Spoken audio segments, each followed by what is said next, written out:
All right, everybody, welcome to the Detroit Hustle Podcast with your host, Melinda B. Powers. And today we are in for a very special treat. We are going to be talking to someone I consider a friend. We went to high school together. She is an author and an educational guru extraordinaire, in my opinion. Her name is Keena Day. Keena, welcome to the show. Hi, thanks for having me. Oh, no problem. No problem. I understand you're actually in the D right now. Is that right? Absolutely, yes, Yeah. I am here in Giddy. All right. So you're on vacation though, because you live in Colorado, correct? Yes, I live in Denver. Okay, cool. So thank you for taking out the time on your break away from your everyday to talk to us. And we're going to try to keep it as short as possible, but we want to get all the goods from you. So give the audience just a brief introduction about you, where you come from. You can talk about your old neighborhood and the schools, just kind of your base, your foundation as a Detroit native. Okay, cool. Thanks again for having me today, and I'm really excited to sit and chat with you about the D. Super excited to have this conversation. Okay. So I grew up on the west side of Detroit, was there my entire life. Grew up in a working class family. My parents are both musicians. My mother is a singer. My stepfather is a bass player, and they both still actively perform in the Detroit area. My father is a painter, and so I just came from this very, very creative family. One of my uncles is a guitarist and has played with George Benson in the city and things like that. So that was just kind of the base of where I grew up. Mm-hmm. I went to Verner Elementary, and then I went to Beaubien Middle School. And Beaubien was pretty special, I would say, because we got the opportunity to study majors in middle school. So I was a pre-engineer major while I was there. Okay. So that gave me the opportunity to study with the Tuskegee Airmen, and I got to do a lot of work with DAPSEP. I got to do a summer in engineering activity in Michigan. Like, I just got a lot of opportunities from going to Beaubien Middle School and doing that work. And I also got the opportunity to, as a singer, to perform with the City for Youth Choir, which was a really big choir for children in Detroit at the time. So Aaliyah used to do some work with that choir or whatnot. So we just got the opportunity to really do a lot of creative work in Detroit as a child, and they made that available for a lot of children in Detroit. And so I left Beaubien and went to the prestigious high school, Cass Technical High School, where I was an auto tech major. Wait. Auto tech? I was an auto tech major. Most people don't know that. Right. But because I got the opportunity to study pre-engineering at Beaubien, I did get to do work at Davis Aerospace High School and study power plant engineering as a middle schooler. So I got the opportunity to learn how to fly planes and all that other kind of stuff. And so it just lent itself for me to do that when I got to Cass. So I got the opportunity to do a lot of engineering work while I was at Cass. Wow. And I did have to minor in avocational music though, just because I was in so many performing ensembles at Cass. So I was able to do both of those majors at the time that I graduated. But then I left and went to Tennessee State University, which is a historic, and was very, very active at TSU. I marched in the band, the aristocratic bands there. I just did a lot of work there with that band mostly. But I was an aerospace major when I was at TSU, and also an English minor, and I ended up becoming an English major by the time I graduated. And so my BA and MA is in English education. So since then, and that was almost 20 years ago now, since then I've been an educator for the last 15 years. Have done a whole lot in education, and I know we're going to get into that a little bit more, so I'll talk about that a little later. But I mean, but being from Detroit just really set up that foundation for me to be able to do all of the creative things that I'm involved in now. Now I'm sitting here with my mouth wide open because I didn't know a lot of that. I thought I knew you. And it's no surprise to me that you come from a family of artistic people and musicians because you've always been involved in the arts in some way or shape or form since I've known you. So that sheds some more light, but all of the technical stuff, I mean, that would be considered STEM, right? All the aeronautic or the Yes, arrows. Okay, so like I didn't know you were a STEM STEAM lady. That is really yes, interesting. Cool. All yes. right. Mhm. So you schooled us, and then you said I think you might have cut out a little bit when you mentioned you went to Tennessee State University. So I just wanted to make that clear for the Yes. audience in case it got a little muffled. All right. So now we're going to talk about your journey, and I know that there's a couple of different paths to it. The audience might not Mhm. be aware, so we're going to let you reveal that to them. And I guess we can kind of start when you realized you were on the path that you're on now. Like, when did that kind of click for you? Well, um, just in sharing that whole background, like with engineering, with music, and with English, I've been able to really bring a different lens to like how we learn literacy. And Mm-hmm. so I think that people think that literature should be taught just as is, but everyone has to understand there's a form and function to everything that we do. You know what I mean? Like there is you know, there are like granular aspects to everything that we do. And so I always worked really hard to make sure students saw the scientific nature of how things are put together and understand like how literature is crafted and how even grammatical sentences are crafted and things like that, and really getting students to understand the roots of like how language is formed. And so, with being able to marry those aspects of my life and being able to really share that with students, I've been very, very successful, especially when it comes to students of color, being able to get them to tap into like the more nuanced aspects of literature. And so that has been basically what my life story has been and what my journey has been. And I would say that I probably figured that out somewhere around my junior year of college because I needed to make all of that stuff make sense to me, Mm-hmm. and like marry them, you know what I'm Right, saying? right. Like, because you just in Detroit, you're just exposed to so many different things. Like at some point you have to make sense of it. And so for Mm-hmm. me, it was becoming a teacher. So I became a teacher at 21 Mm-hmm. and Well, that's pretty I young. didn't teach. Yeah, and I didn't teach very long. I only taught for about 3 or 4 years before I started being catapulted into like coaching realms and things like that. But Okay. um, I just really honed like for students like how to understand the basics of how language works. Hmm. And once you can really break that down for students, like you open up a whole world of understanding for them, and that's been like the most fulfilling part of everything that I do. But um, I was a teacher for a long time in Nashville for, let's say about 10 years, but I went from teaching and then I became a coach at 25 years old. I was the youngest district literacy coach that they had at the Hmm. time. And it was a very, very new concept because a lot of districts didn't have literacy coaches that went into schools and coached teachers on how to actually teach Hmm. literacy. And so I was one of those first cohorts of people who went to schools and helped to formulate that. So I went in and helped transform a lot of different aspects of what we did in the school. So it would be like intervention for students who struggle with reading or writing. I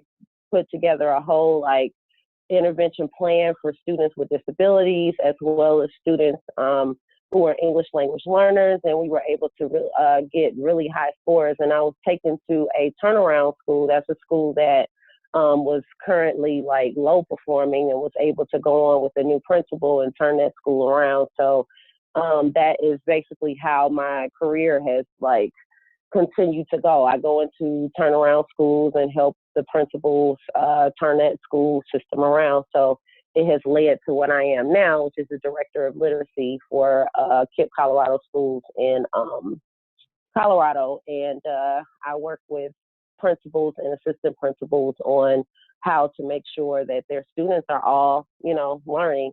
Also, through that, I've been an adjunct professor, a writing professor, and I have also had the opportunity to teach Black Arts Lit, which is what my master's is in. It's Black Arts. And I got the opportunity while I was at Tennessee State University. Of course, most people may or may not know, but there are a string of Black colleges in that street, Jefferson Street at Tennessee State, which Fisk is right down the street. And a lot of people may or may not know, but a lot of Harlem Renaissance texts belong there because one of the prominent writers, Arna Bontemps, who is Langston Hughes' good friend, he was a librarian at Fisk and curated a lot of Harlem Renaissance work there. And then Robert Hayden, who is a Detroit native, he became the librarian after Arna Bontemps and created like a whole collection of Black arts lit. So I was able to study at Fisk and, just basically live in that library and learn everything that I needed to about W.E.B. Du Bois and everybody who attended Fisk. A lot of our big Black names really attended Fisk, and a lot of people don't know that. And so I was just able to live in that library and just learn so much. So that kind of, informed me being able to become a writer. And so from that education that I received, I've now published 2 books. The first one was called The Colors of My Boudoir, which took, it really just imitated a lot of the rich African-American literature that I've been exposed to. And I wrote a fictional novel that was based off of that.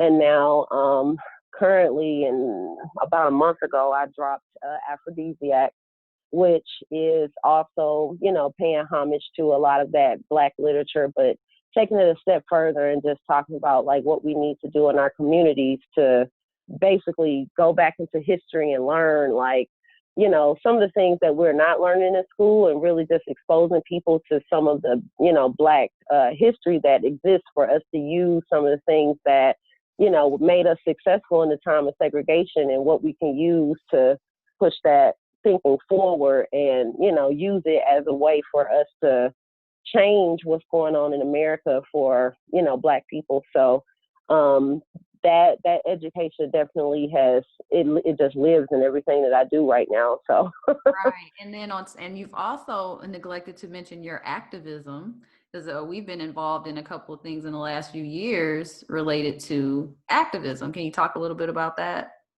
Yeah, absolutely. So at Tennessee State University, I did a lot of activist work. It started with me doing a newsletter called it was called Wise with one of my good friends. And we just questioned a lot of the whitewashing that was going on at our HBCU. At the time that I was a student at Tennessee State, there was a lot of African-American professors that we had who were starting to be replaced by white professors. And I just did a lot of work to bring awareness to students about how that was happening and why that was happening and what we need to do to start questioning that. And I just always tried to use my writing and my abilities in writing and creative output to, push activism forward. So that was in 2004, 2005. So I've just been doing that ever since. And I've participated in a lot of activist activities. I've spoken at rallies for the Dream Act before it was an act, and, definitely trying to be there for my students, because I would have so many students who would, be salutatorian or be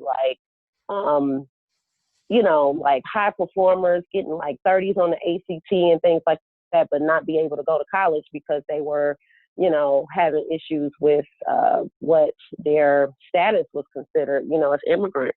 Right. And so I used to speak out on that quite a bit as a teacher. And that used to always get me in trouble because the school district would have issues with you kind of doing that type of work or whatnot. But, I always did that. And it definitely came to a head for me when Philando Castile was killed. And we all just felt some kind of way about that. And I did a Facebook live on that day and just charged my friends with coming together. And that night we ended up having like 500 people to come together on Facebook. And we put together a whole internet push for an organization, and we called it Now. And, you know, of course, you were a part of that, a big part of us trying to put all of that together. And we had a lot of big things like that. I would say it was a little bit above our time, but, you know, we had a newsletter, a poet laureate, you know, was pushing that kind of stuff out. We did a lot of email campaigns, and we had different people in different cities like Detroit, Nashville, Memphis, that was just doing different activities in the city. So the group in Memphis, they actually had a voters registration drive. The group in Nashville that I was a part of, we actually sat on a few of the mayor's panels to talk about violence and gun violence. And we also did a voters registration panel with a lot of elected officials and campaign managers and activists. And they came and talked to the students and educated them right after Trump was That's the one I came elected. To, right? In Nashville? Yes. Okay. That's right. Yes, you were there. And we educated the students on like what they needed to do for voting and all of that. Then we also had a partnership with a good friend, Raphael Wright, who is a big mover and shaker here in Detroit. He is putting together a bodega here in Detroit. And so we had some members to help co-op to help him put some money together to put that bodega together that's coming out in Detroit. So, I mean, it just really connected a lot of good people together, and we just really made some big pushes with that. So, yeah, I do a lot with activism and continue to do so. And I'm very active in Denver and just going to continue to push forward. And like I said, I just try to use my writing as my major vessel of being able to, you know, help us get to liberation, because that's basically what I feel like my purpose is in life at this point. Oh, well, that's awesome. I mean, you're doing it in so many different ways. It's just very cool that you're seeking ways to try to connect all of your talents and skills and your passions so that you can in turn influence others. So that's really huge. And thank you for all the contributions you made. I mean, I watch you through Facebook, you know, as you navigate, I guess, how this connects to Detroit in a sense, like, what is it that you think needs to happen in Detroit to help further a lot of the things you're doing in other places? Well, I've been talking about this since I've been here in Detroit. I've done a few interviews since I've been here, especially as attached to Aphrodisiacs, the book that just came out. I think that the main thing that people need to really think about, especially as we're talking about this gentrification issue that most big cities are going through right now. I lived in Nashville for a very long time, and you know, you would have, especially in that corridor that I was just telling you about, where Tennessee State and Fisk are situated, like that street doesn't even look like what most Black people would remember it looking like, because it's just been so heavily gentrified. And I remember that when gentrification was just starting, like you would have African Americans trying to buy different like abandoned properties that had been there for years that nobody was even thinking about. Like once they realized that companies was coming in to start buying that, it was like a snap and said, oh, let me try to buy something to open this and open that. And they would get bought out every single time. You also had families who would be on that same area that had owned their homes for years, and they would try, you know, like lowball them and try to give them $80,000 for their home. But then, of course, Nashville is so overpriced now that you can't even afford a house for $80,000 if they give it to you. You know what I mean? So, I mean, those types of things are starting to happen in that city, and Black people just have not attained enough wealth to be able to sustain it. And so if you're looking at a place like Detroit, they're only really gentrifying downtown right now. And we've missed the boat on that area. But there are so many parts of Detroit that have not been tapped. And we just need to get on the boat right now and start really buying out Detroit and really trying to clean up our neighborhoods and do what we need to do. And there's so many of us who have now attained a level of wealth where we could, especially those of us who don't live in Detroit anymore, could definitely start co-opting and, you know, trying to put our money together to buy up a lot of this property, especially while it's still low, you know, for us to get there. And we have so many connections and networks, especially in the Cass Tech network and the Renaissance network and the King network, where we can start putting our money together and buying up the city. Because if we don't, it's not going to belong to us anymore. And I think that that's the number one thing that people need to remember. I also am feeling some type of way about Nipsey Hussle and that tremendous loss that we had yesterday, and thinking about what he's done for the community. I mean, he bought up his block. Like, let's keep that 100. Like, he bought up Crenshaw and owned so many different, you know, businesses and things like that, that a lot of people just did not even realize he was killed in front of his own store. You know what I mean? And at the end of the day, we need to just keep that same mindset that he had moving forward and say we need to buy our block and we need to learn from this death. And whether, you know, because I know a lot of people are trying to push this conspiracy theory going forward, but at the end of the day, I mean, somebody black killed him. And we just need to make sure that we're killing, we got to kill that. We got to kill that mentality and that mindset for sure, so that we can get our stuff together, because we are going to fail. I don't know if people really recognize, like, in terms of generational wealth and things like that, we just have not done what we needed to do. And we are about 3 generations behind white people, and we got to get some work together to build our wealth. We have to make sure that we are insured, you know, for our deaths. We need to make sure that, you know, we are using our money responsibly, so we're leaving something for our children. We need to make sure that we are investing in our communities. We have to make sure we're investing in businesses that exist, that are owned by people who look like us. We have to make sure that we're doing that. And that's what we did in the past. And for some reason, we just don't do it. I don't want to say for some reason, because of desegregation, we don't do it anymore. But we need to get back to it. We need to get back to that mindset. What people don't realize. Now you're getting into my realm, the legacy stuff. That's what I talk about every day, and that's what I work on in my work. So you're preaching to the choir on that. I just hope that everyone that's listening is hearing you and finding a way to search themselves and how they can be better about that, because it really just starts with us as individuals. Absolutely. And one thing that I want to push out is a book called Our Black Year. It's a lady that's centered out, and I can't think of her name right now, but the book is called Our Black Year. She's located in Chicago, and her family tried to do Black-owned businesses for a full year. And she talks about what that life was like for them for that whole year. And I will tell you that one thing that we just don't even know, we talk about Black Wall Street in Tulsa, Oklahoma all the time, the Greenwood section of that. But in Aphrodisiacs, in my book, I break down, like, basically how they built that community and how we need to get back to building communities like that. But at that time, the Black dollar circulated 26 times before it left our community. 26 times. And people do not realize we keep money in the Black community about, they said 6 minutes or something like that.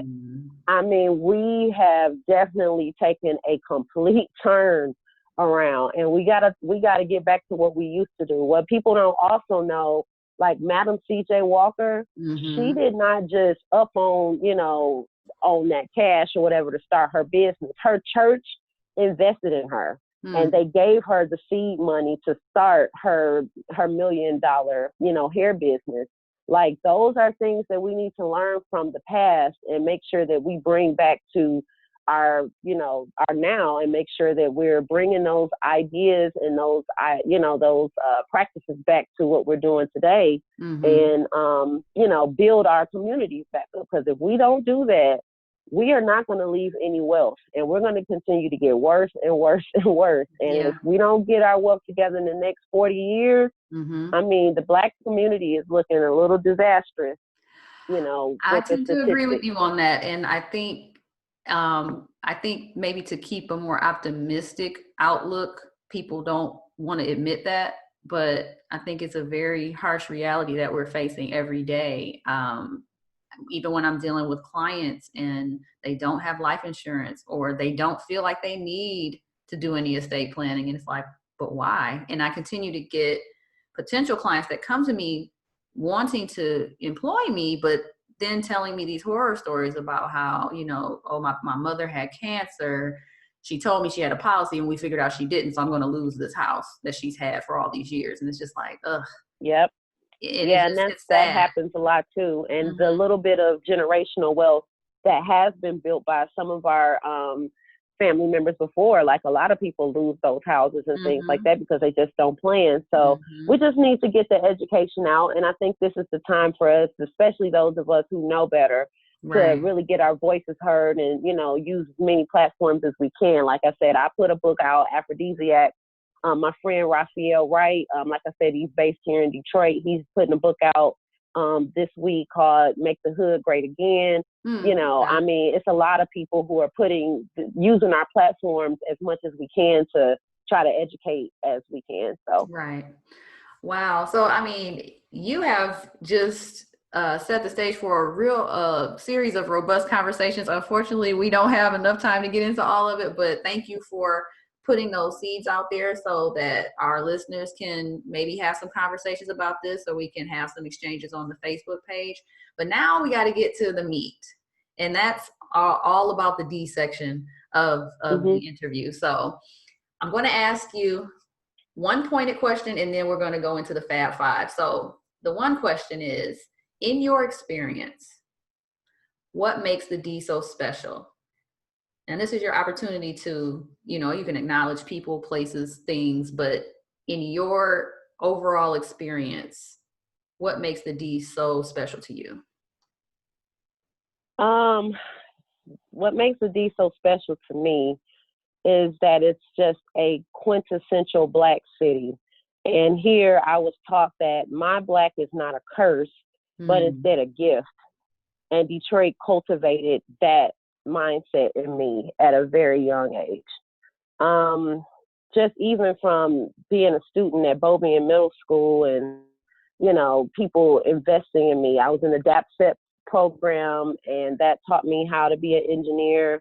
I was in the City for Youth Choir, which allowed me to, sing and perform with the Winans and, like all across this country. We just got the opportunity to just be everywhere in the city at a young age. You know what I mean? You would have Wayne State that would just open their doors for you to study art. You would have, the DIA, the Detroit Institute of Arts, that would just open their doors for you to learn how to be an artist and things like that. You had the Tuskegee Airmen that would come and speak to you in your classrooms and things like that. Like, you were just cultivated, you know what I mean? And you were just taught like how to be an excellent Black person. You know what I mean? And every person that I've met out in my new journey as an adult, like, that's from Detroit, we all just have that gift. We just have that special connection because we are proud of who we are as African Americans in this country. And, it's just a beautiful thing because you meet so many other Black people who come from places where racism just plagued their experiences as children. And I can't say that. I grew up as a very proud African American, and that is my experience, and it's because of Detroit. I mean, and then you get the opportunity where your teachers may have taught your parents. Like, most of my teachers that I had taught my parents. Mr. Pruitt, who was my professor, he was my, our instructor at CAS. Like, he taught my stepfather. Really? And so, like, and a lot of my teachers taught my parents. And, you just get that longevity and stuff because those teachers definitely just put roots in the city and made sure that it was generations that they taught. Like, that is what Detroit is about. It's just making sure that they just teach the next generation. And that was just something that, I always kept near and dear to me, and just make sure that, I live with that concept. I would also say that we were taught how to hustle. 100%. Like how to always make sure that we got our hands in so many different pots. I don't know a person from Detroit that doesn't know how to hustle. I just don't. I just don't know a person from Detroit that don't know how to make sure that they can get another dime from somewhere else. Like I don't know anybody like that. And that hustling spirit has allowed me to do so many different things. Like I know in my educational journey, I got the opportunity to finish a fellowship at Yale in education, and I took that and I became a consultant and opened my own consulting company called the Savvy Urban Educators, and that allowed me the opportunity, and still to this day, allowed me the opportunity to travel across the country and, you know, like help other schools and, you know, help assistant principals and principals be able to really educate our children the right way. But it was literally just because I stepped out and said, okay, yeah, I'm a teacher or whatnot, but I need to step out and do this, do that, do this, do that. You know, I'm just not one dimensional. And I'm not one dimensional because of Detroit and me knowing that I need to have my hands in many different pots. So, you know, taking what I learned and turning that into $1 is definitely something that I learned here. Right. In Detroit. Which, I mean, that's the name of the podcast, the Detroit Hustle Podcast. That's where it comes from. All right. Well, that's 100%. You put that out there just nice and plain, and it all connects. I tend to agree. You know, you got my affirmation on all that. So now, now we got the fun part, the Fab Five, which of course is a throwback to the old U of M basketball team from the 90s. And the Fab Five just consists of your favorite Detroit things. I'm going to ask you different categories, and you're going to give me the best answer possible. Some of them are kind of tough. I've tripped up a couple of people, but they've come up with something. So we'll see. We'll see how you do. All right. So number one. Please tell me, Keena Day, your favorite Detroit place or landmark. My favorite Detroit place is, it's so hard to just pick one.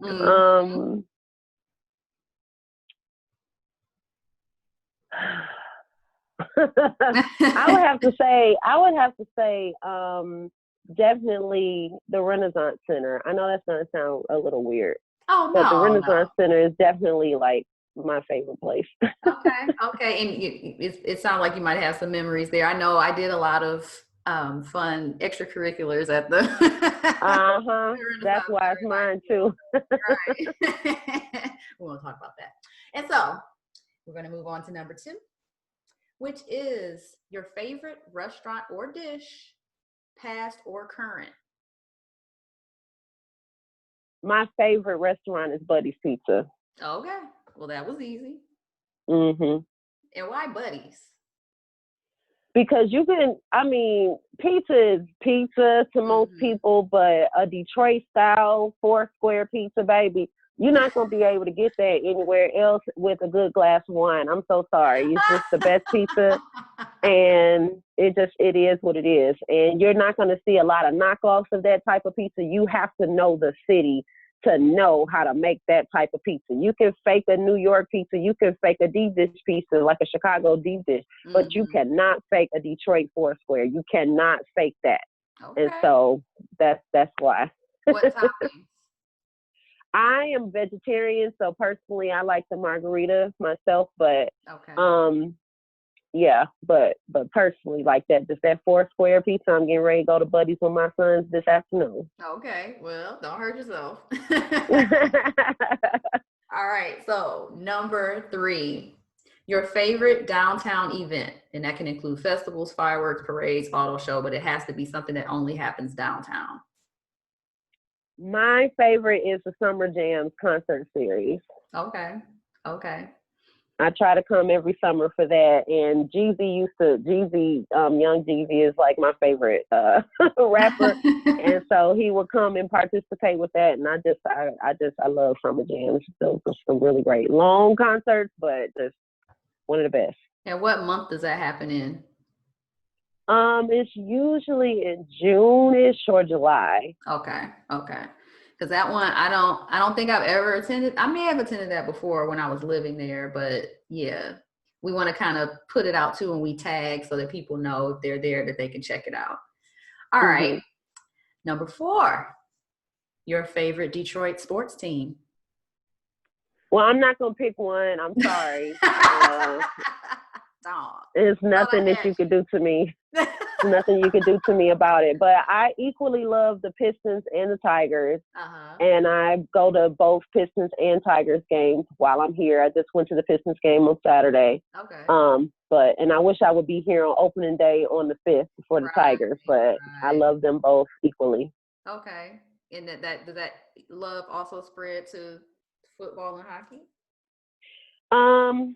Hockey a little bit. I kind of have let football go, because of the Kaepernick situation. But hockey, yes, and just even thinking about like the Stanley Cup, because I was in Little Caesars for the first time Saturday, and just seeing all of those banners of the Stanley Cups and all of that stuff that we've won. Like the Red Wings has an amazing like legacy in hockey, and you just cannot even ignore that as a Detroiter. And being able to, experience all those parades and stuff downtown that we used to have, like, not too many cities can even speak on that. So definitely love the Red Wings, definitely have respect. But at the end of the day, Pistons and Tigers for me all day. Okay.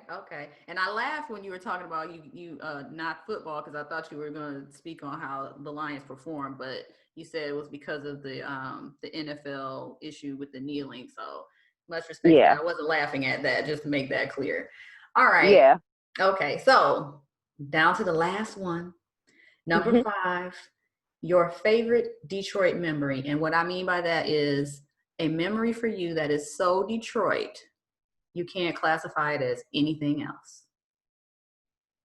I would say, and this is probably going to go to the music geeks or whatever, but we used to have the evening of arts at the Fox, and we would. That is just so Detroit to me, because every single high school, every single year would get to have like performances and stuff like that every single year, and you would bring your performing ensembles down there. And what was such a good memory for me with that is that you would just have these competitions with DSA and Renaissance and Mumford, and you be ready to talk about like what's gonna happen when we see you at Barney Mikowski, and what's gonna happen when I see you at Memorial Day. Like, you just get to have those bragging rights and stuff at the Evening of Fine Arts or whatnot at that time. And also the Renaissance is special to me, because before we would go to the Evening of Fine Arts, all of the band members and choir members and stuff like that, we would all just go down to the Renaissance Center and like kick it and eat and take the people mover and all that stuff, and just experience Detroit life and stuff, and then go and be around all of the high schools and just talk a whole bunch of stuff, and friends with those people to this day, like as adults, like, and we all went to different high schools and stuff, but we can all connect to that memory if you're a musician. So gotcha. Yeah. And then just to clarify too, Barney McCoskey and all that, this is marching band competitive challenges and all of that stuff. If you've seen Drumline, that kind of competition, but with all of the instruments really, and auxiliary, it was always a competition with marching band. So that in itself is a whole other conversation. That's got a whole universe of its own that we can talk about. Yes. But yeah, so I am so sad to say we're at the end. This was so good. Like, I really enjoyed your perspective. It's been a bit different than what we've experienced in the other episodes. You just came with a whole fresh perspective, and I really appreciate that. And that's what makes the show so rich, is that we're speaking to individuals from all different backgrounds. We all have that commonality of Detroit, but we are it's just such a richness of pathways and experiences, and it just all lends to this very robust story of what Detroit produces. And that's why I created this, because we know Detroit's reputation isn't the best in the media. I've spent my whole life since I left Detroit defending Detroit, and it's kind of frustrating because the harshest criticism sometimes comes from people who have never even been there, and I find that so mind-boggling. But this broadcast is designed to have that positive light there to counteract all of the negativity. So I thank you so much for your contribution. Everybody get that book, Aphrodisiac. Where is the book available? for the audience too? It's available on all booksellers. You can get it on Amazon, Barnes and Noble, Books A Million, all of the indies and things like that. And we're doing pretty well. It's sold out on Amazon now 3 times, so I'm super excited about that. Awesome. And so definitely check it out. And you can follow me on Twitter. I'm Kina in the City. Also on Facebook, I'm author Kina Patrice Day. And so, yeah, you can catch me pretty much on everything. Anything that matters, I'm Kina in the City. Awesome. Well, thank you so much, Keena in the City. We enjoyed having you. And, you know, we're going to have to link up sometime. Maybe I'm going to have to come out to Colorado. I've never been out there. So that would be a good opportunity for me to check it out and we can link up. But in the meantime, you just keep on keeping on that path. You're doing a great job. You're inspiring so many people and you're changing so many people's lives. So we appreciate you and we salute you today. Thank you so much, Keena. Thank you for having me, and good work on this podcast, and kudos to you for putting this together, because Detroit is outstanding and people really need to understand how outstanding the city actually is. So good work on that. Thank you so much for having me. It's my pleasure. It's my pleasure. So you have a good day, and we'll talk to you guys next week. Detroit Hustle Podcast. Check us out.